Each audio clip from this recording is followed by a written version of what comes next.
Ja, her har vi så endnu en reportage fra Vallensbæk weekenden den 14. og 15. april. Som I kan se, så går det voldsomt til, når der er gang i den herude. Der er lige kørt en brandbil, der har været 3 lægeambulancer, 2 ambulancer og en politibil. Så vidt jeg kan se, så er det 2 personbiler og en bil med trailer, der er båret sammen. Der sidder vist en fastklemt i en af bilerne. Der ligger 2 inde i græsset. Den ene har mistet hoved, den anden har mistet ben, så vidt jeg kan se. Det sprøjter i hvert fald ud med blod over det hele. Der er fyldt med politi og redningsfolk, og så vidt jeg kan se, så er det bus nummer 78, der holder derovre i... Nej, det er det ikke.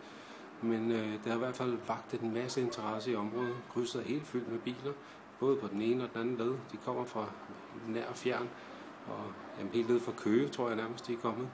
Men det var så reportagen fra Vallensbæk Strand. Tobias Pedersen, Vallensbæk Strand, 2665, Danmark.